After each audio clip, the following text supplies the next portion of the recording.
Bien, entonces vamos a continuar. Ya estoy grabando, así que va a ir quedando todo registrado. Lo siguiente que quiero comentarles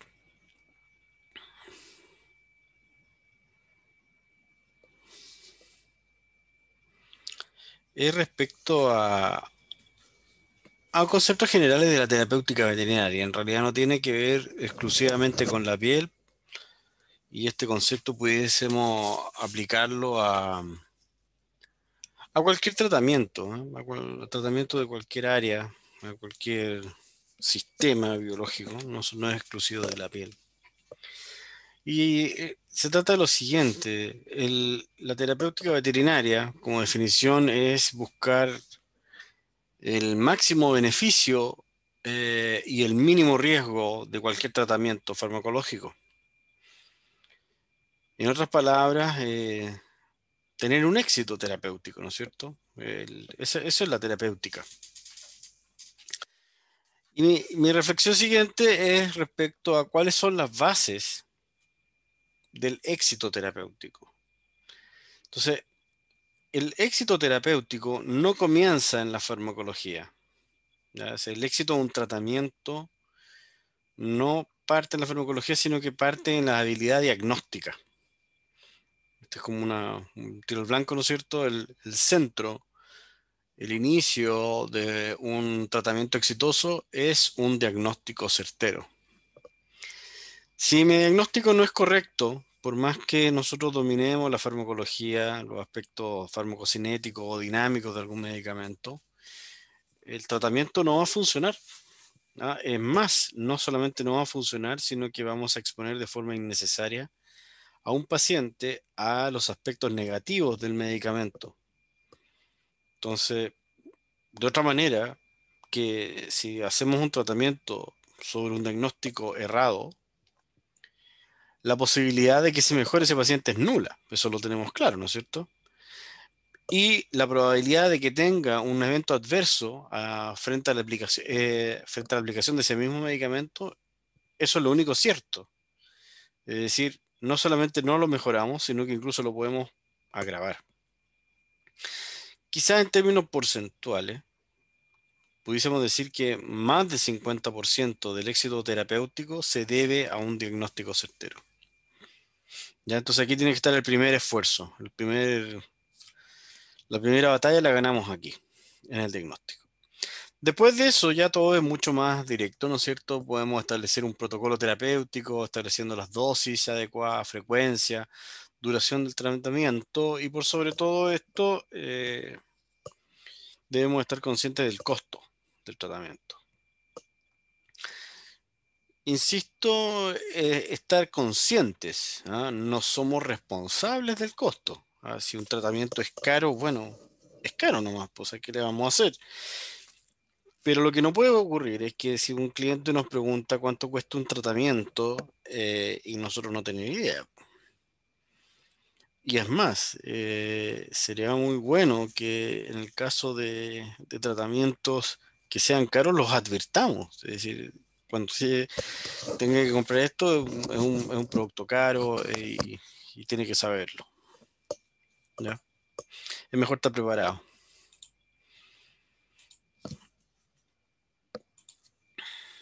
El siguiente concepto que estaría por sobre todo esto, es decir, luego de escoger el mejor esquema terapéutico bajo un diagnóstico certero, tenemos que establecer un método apropiado de vigilancia farmacológica. Algo que generalmente no se hace. Tengo que ser bien honesto. Nosotros nos preocupamos de hacer el diagnóstico, le entregamos una receta al cliente y de ahí nos despreocupamos un poco de ese caso. Si nosotros cambiásemos el punto de vista y cada vez que entregamos una receta en la ficha clínica establezcamos una forma de vigilar a ese paciente, porque lamentablemente acá yo no tengo nada como entregarle una pauta guiada, sino que solamente que cada caso clínico te va a ir orientando un poco cómo lo va a hacer respecto a la vigilancia. Y existen varios métodos. O sea, puede ser una llamada telefónica para controlar la evolución o registrar eventos adversos.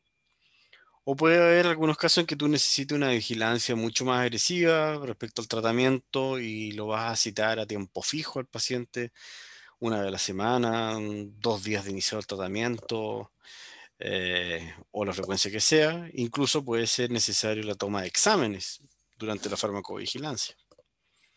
Pero, ¿qué es lo que propongo? Que cuando escribamos una receta, en la ficha clínica, al lado también escribamos cómo vamos a vigilar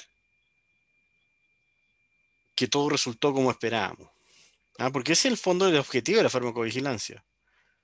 Corroborar que lo que yo tengo como objetivo terapéutico se cumple, en tanto en tiempo y forma, como también la farmacovigilancia tiene como por objetivo el registro y control temprano de reacciones adversas.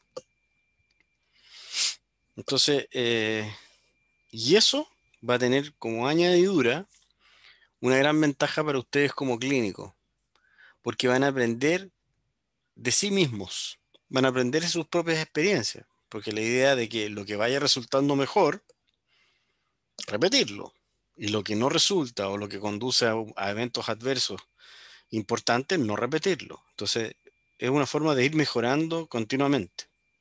Entonces, necesitamos empezar a pensar en este concepto con mucho mayor frecuencia, sobre todo una vez que ya están ejerciendo, en cómo vigilar nuestros propios tratamientos.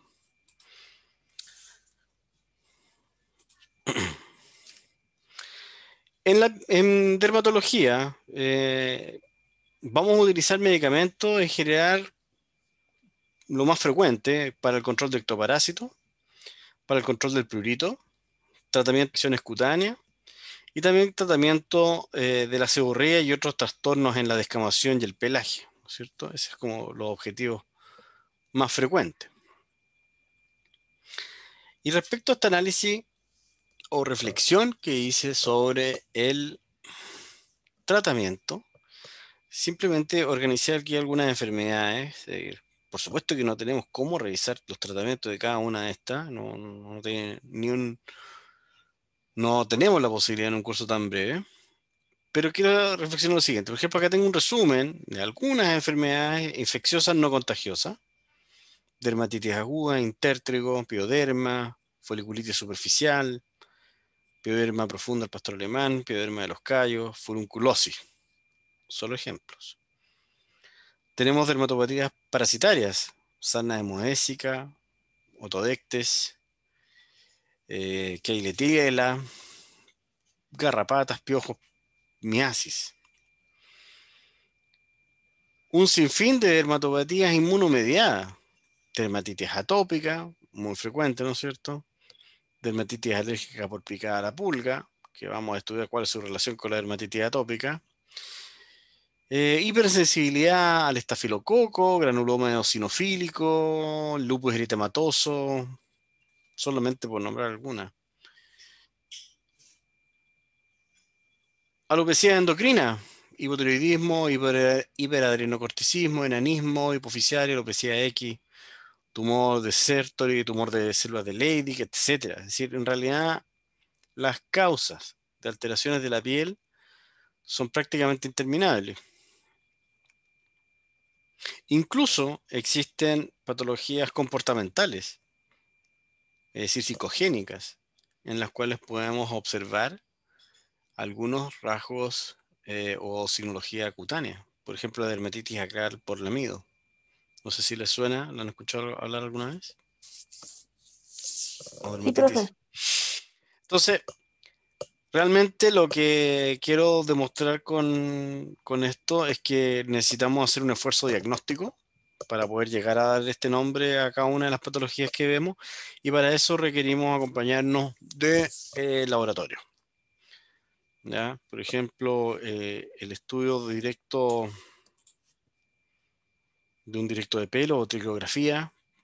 En el fondo de pantalla, en el fondo de la imagen, se observan, por ejemplo, acá ácaros de Demodix canis, que no es una técnica difícil, es una técnica que podemos aprender. Cada uno de nosotros se puede entrenar. No es una cuestión de especialidad poder detectar Demodex o por último poder trabajar con sus propios pacientes. No me refiero a necesariamente tener que dar servicio de informes ni nada por el estilo, sino que poder tomar la muestra de tus pacientes y examinarla. Lo único que requiere es un microscopio de mediana calidad. Hoy día ya no son tan caros, así que toda clínica podría comprar un microscopio. La citología cutánea también da mucha información. Una tinción Gram, por ejemplo, en una infección podría realizarse en una clínica. Tomas de muestras por impronta o citología, un hisopado, también hay distintas formas de tomar las muestras para poder hacer estas impresiones citológicas. No sé si los conocen, ¿no? Las técnicas de toma de muestra para citología cutánea, la impronta, el hisopado. Sí, profe, lo vimos el semestre pasado. Súper. Bueno, el raspado cutáneo profundo también nos va a permitir identificar a estos patógenos y darle nombre y apellido y de esa manera orientar de manera certera el tratamiento. Los cultivos de dermatofitos también son una gran ayuda. Recuerden que este viraje de color nos permite también identificar dermatofitos y acá es distinta la historia sí, respecto a la interpretación de las imágenes. También es opinión personal, yo creo que el diagnóstico de la micosis requiere entrenamiento. No es tan fácil, yo lo he intentado, a lo mejor soy yo el que soy malo para el microscopio, eso sí, a lo mejor ustedes tienen más habilidades microscópicas, eh, que no es tan fácil identificar conillas, macroconillas, y hay que estar más entrenado. Pero estos medios de cultivo que permiten hacer estos diagnósticos por virajes de color y presencia de dermatofitos son de bastante utilidad y me parece que también los conocen. Finalmente, no hay que olvidar que también en la piel, sobre todo cuando los exámenes anteriores no han dado el resultado que esperábamos, es decir, no sé, si la clínica me dice que el paciente tiene una demodecosis y le he hecho una serie de raspados cutáneos, raspados profundos y no aparecen los ácaros, creo que a veces es interesante, y lo digo por experiencia, me ha pasado que por biopsia sí han aparecido los datos que no aparecían normalmente por un raspado cutáneo. Entonces, hay que pensarlo, sobre todo en los pacientes que no están dando el resultado desde el punto de vista diagnóstico o del efecto del tratamiento. Eh, no se hace generalmente de primera instancia la biopsia, pero recordemos que sí se puede hacer y que hay técnicas para hacer estas biopsias con punch, que es como un sacabocado que podemos sacar en distintos lugares varias muestras y hacer un estudio bien acabado de la condición de la piel. ¿Ya? Entonces, solamente para reforzar la idea de que el diagnóstico certero también va de la mano del laboratorio, ¿ya? Poder dar alguna información confirmatoria. Entonces, saliendo de toda esta parte general, lo último que quiero abordar respecto a la piel es el concepto del prurito, desde el punto de vista de su manejo, ¿ya? Y el modo de avanzar esta parte, lo que pretendo es, no sé hasta qué hora tenemos clase, hasta las 9:25. 9:25. Sí, bueno, por último, si nos queda un pedacito, terminamos la próxima semana. Entonces, lo que hay que eh, pensar es que aproximadamente entre el 30 al 40% de los pacientes, entre caninos y felinos, este 40%, que entran a una consulta por problemas de dermatología o problemas dermatológicos, mejor dicho, tienen prurito, ¿ya? Eso es uno de los signos más frecuentes. Entonces, pensemos que debiésemos ir haciendo con el paciente que se nos presenta con prurito. Entonces, hay que hacer el esfuerzo diagnóstico de que si hay alguna evidencia sistémica que se puede relacionar con el prurito. Y en general se hacen preguntas o tendríamos que hacer un estudio de información general sobre el estado actual de la piel, es decir, cuándo comenzó el problema, si este problema tiene estacionalidad, es decir, es más frecuente en invierno, verano, primavera o lo que fuera. Distribución del prurito, si se está solamente alojado en un punto, como podría ser, por ejemplo, las lesiones por dermatitis acral por lamío, que a veces comienzan como prurito. Y el aspecto inicial o distribución de toda la lesión y cómo han ido evolucionando en el tiempo. También es muy importante, y debido a que los problemas de piel por lo general, los más complejos son crónicos, el dueño o ha ido ya previamente a otras clínicas o ha consultado con otros médicos. Eso es súper frecuente que nos pase cuando tratemos un paciente que tenga un problema dermatológico. Y también los dueños hacen sus cositas, po. Hacen sus intervenciones, colocaron algo en la casa del perro, fumigaron, limpiaron acá o le dieron algo. Siempre han hecho algo. Ahí eso hay que registrarlo, hay que tratar de averiguarlo. Ahí tenemos que reconocer si hay algún problema con la dieta, si hay evidencia de contagio o zoonosis, es decir, si hay un integrante de la familia que tenga algún problema similar, y también si hubo un diagnóstico anterior, hubo un tratamiento, y hay que registrar cuál fue la evolución, es decir, cuál fue el resultado de ese tratamiento. Aquí solo como sugerencia,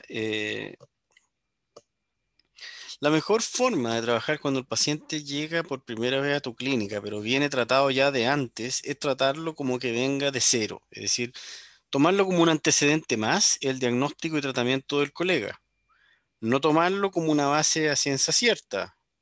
No quiero decir que esté mal, porque probablemente en muchos de los casos vamos a llegar al mismo diagnóstico, que es lo más probable y lo esperable. Pero tampoco hay que partir de la idea de que eso es absolutamente cierto. ¿Por qué? Porque tenemos que mantener una cierta independencia de nuestro propio diagnóstico, ¿ya? Y a veces nos da mucha información, porque a lo mejor el diagnóstico estaba bien, pero el tratamiento estaba mal, de ahí puede estar la diferencia. Y es importante registrarlo. Y registrarlo con detalle, es decir, dosis, frecuencias de tratamiento y cuáles son los efectos. Por ejemplo, un dato muy importante es que si hubo algún efecto no deseado, para no repetirlo, ¿ya? Eso en términos generales, no solamente es válido para la piel.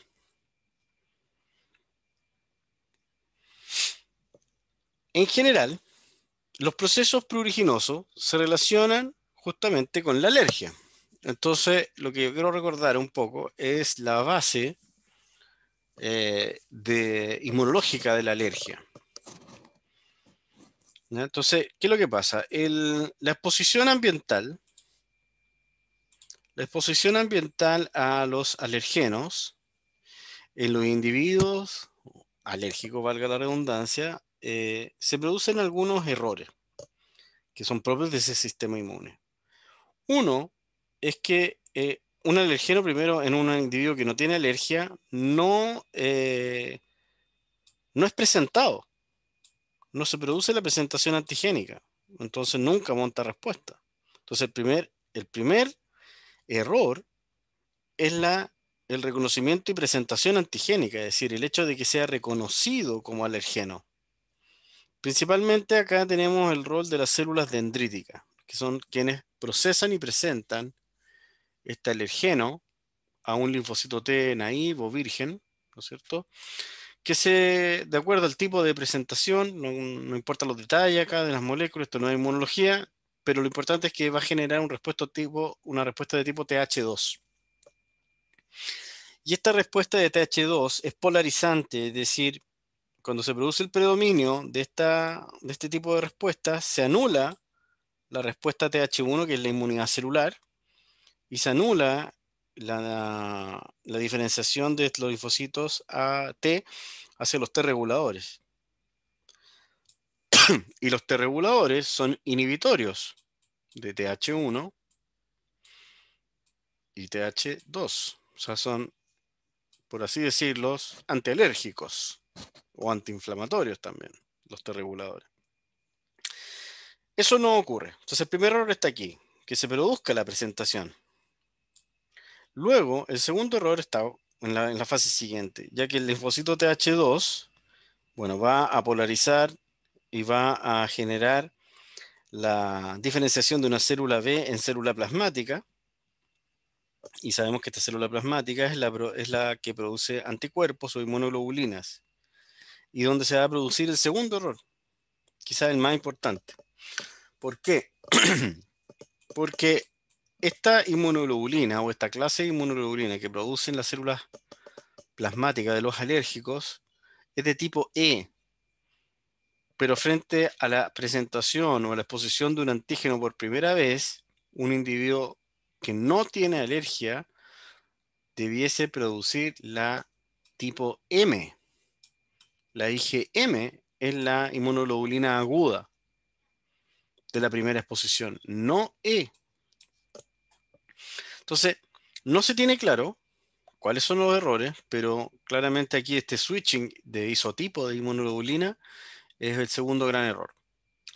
Además hay que considerar que la exposición repetida a este alergeno va a ir generando un pool de células de memoria, las cuales van a generar que en algún momento la respuesta de la síntesis de IgE sea tan importante en términos de tiempo y concentración que sean capaces de activar masivamente a los mastocitos y células CBA que liberan histamina, ¿no es cierto? Y se va a producir una reacción pruriginosa importante o definitivamente alergia. La dermatitis alérgica por picada de las pulgas se describe en términos generales, pero no son absolutos, que principalmente se ubica acá en la zona dorsolumbar de la cola. Se describe esta forma como de triángulo, no sé, hay que ser bien imaginativo para verlo, pero pareciera que algo así. Pero no es excluyente, es decir, si puede estar ubicada en otras partes también. Otro signo clínico, aparte de la alopecia y el prurito, es la hiperpigmentación. Sobre todo aquí en algunas zonas, ¿no es cierto?, se reconoce que debido al trauma repetido, al rasquido, y también recuerda que los perros y gatos se muerden para rascarse, se activan los melanocitos y secretan más melanina y se vuelve más oscura la piel. Algunas características de... En un estudio que se realizó en perros, se quiso analizar este concepto de lo estacional y se comparó lo que se conoce el umbral de prurito o el umbral pruriginoso, similar a lo que conocíamos respecto al umbral de dolor. Es decir, hay estímulos, en este sentido hay todos los estímulos que superen esta línea son los que van a gatillar prurito en el perro. Y en un número importante de animales se estudió la exposición a distintos alergenos. Tenemos pulgas, ácaros del polvo, polen y el total. Por ejemplo, si estudiamos digamos, partamos por los ácaros del polvo, que principalmente en invierno son importantes, bajan un poco en primavera, verano y otoño vuelve a subir algo más, pero prácticamente están todos dentro de la misma línea y fíjense que nunca son capaces de cruzar por sí solo el umbral de prurito. Muy por debajo están las pulgas en toda época. También el polen, obviamente sube un poco más debido a la floración y a la emergencia de pastos y flores en primavera, ¿no es cierto? Primavera-verano. Pero sin embargo, la sumatoria sí es muy marcada, la sumatoria de los tres alergenos estudiados es muy marcada acá en invierno y verano. Y son las sumatorias las que pueden generar el aumento del prurito en estos pacientes. Entonces, ¿qué podríamos concluir a partir de estos datos analizados? Les pregunto a ustedes.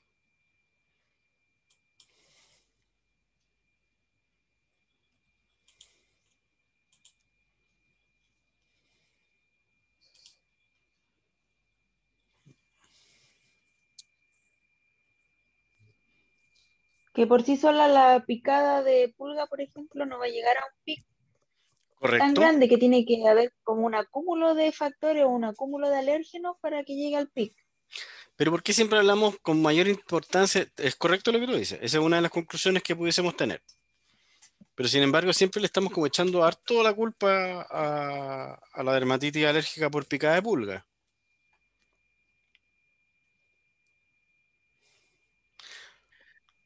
¿Podríamos decir que el prurito podría ser estacional? Sí, también es otra conclusión.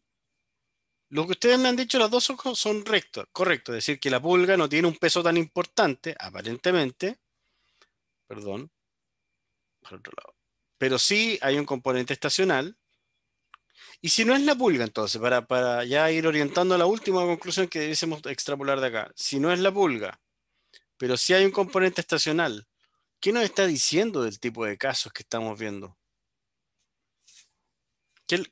¿Cuál es la explicación más probable? ¿Alimentaria? ¿Perdón? ¿Alimentaria? No, porque ninguno de estos alergenos son alimentarios, po. Pulgas, ¿Será el calor, el clima? ¿Tiene un factor importante?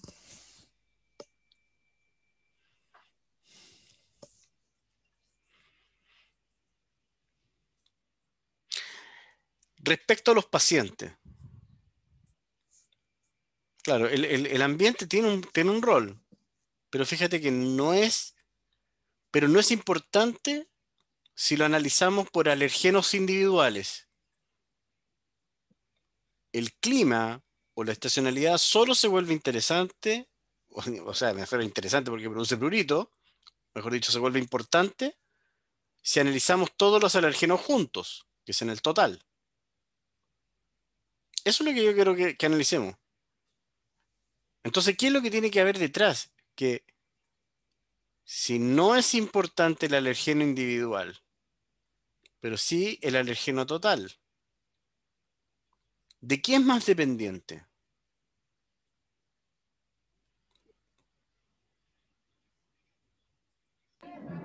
¿De la temperatura? Ya, pero en los pacientes.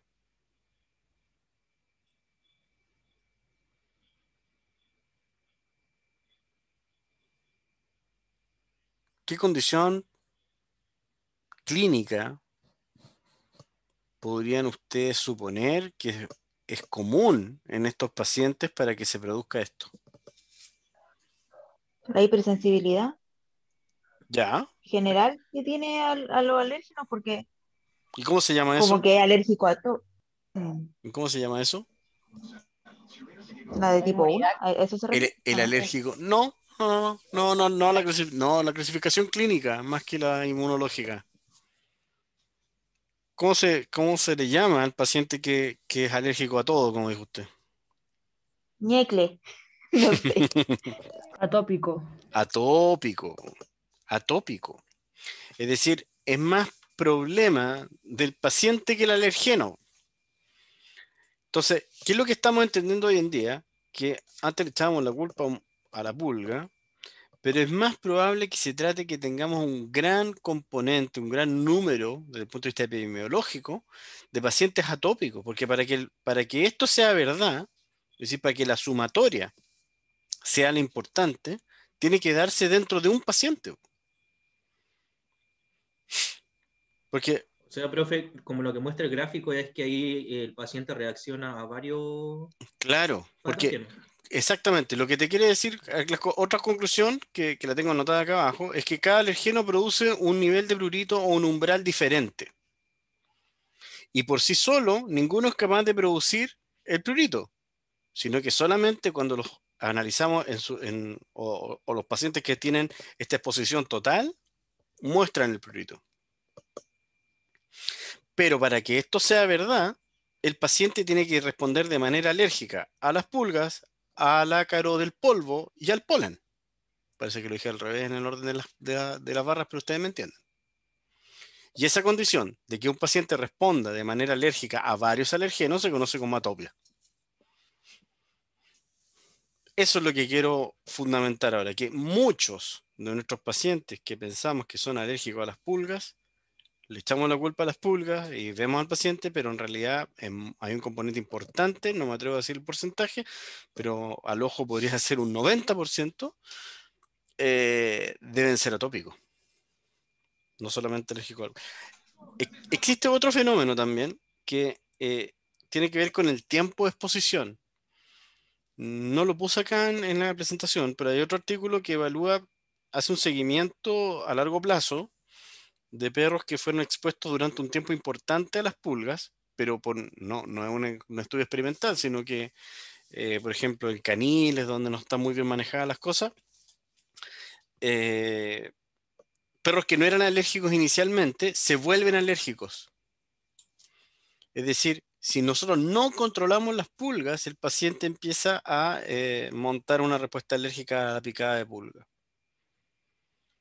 Y también respondería un poco a este modelo, ¿ah? Porque es como la sumatoria. En el caso de ese perro, que pensemos, estuviera exclusivamente expuesto a alergenos que sabemos hoy en día, que es la proteína de la saliva de la pulga,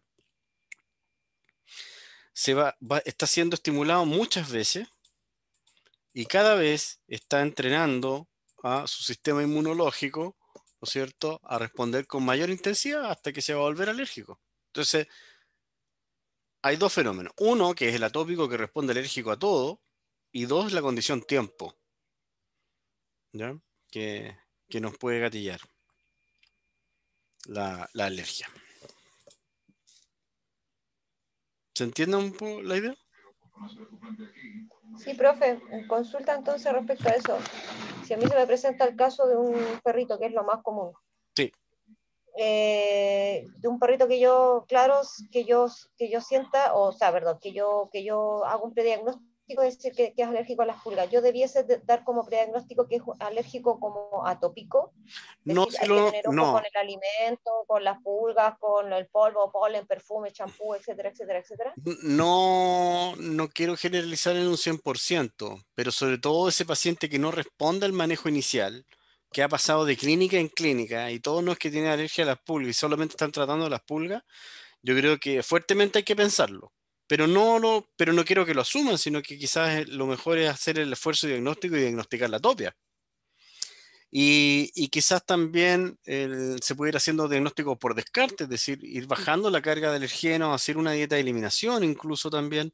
Sabemos que puede ayudar en el control de la topia, ¿ya? El punto es que no es tan fácil hacer el diagnóstico de atopia. Probablemente una intrahemorreacción o las IgG cruzadas, ¿no es cierto? O la cantidad de IgE también se puede medir. ¿Ah? Ese es otro indicador.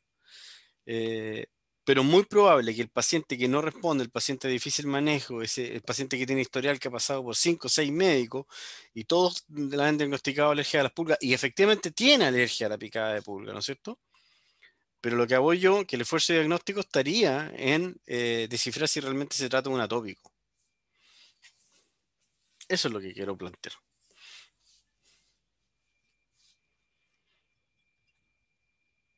Algo que es interesante también es revisar un poquitito, que en la medida que tengamos tiempo vamos a hacerlo, ¿no es cierto?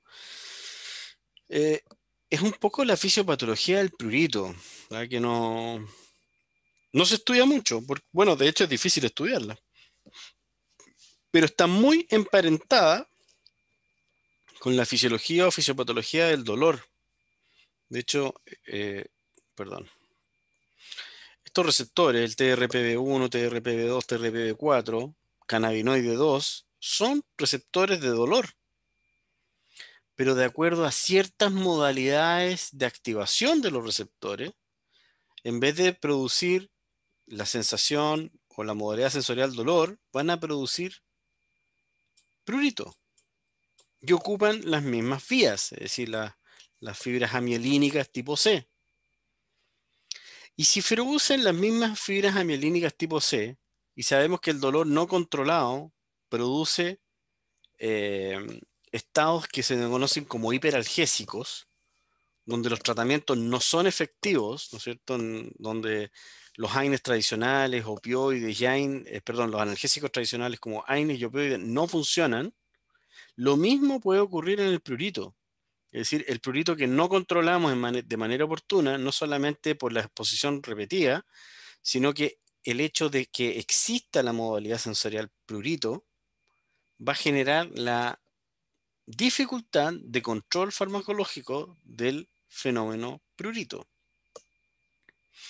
Y es por eso que muchas veces nosotros logramos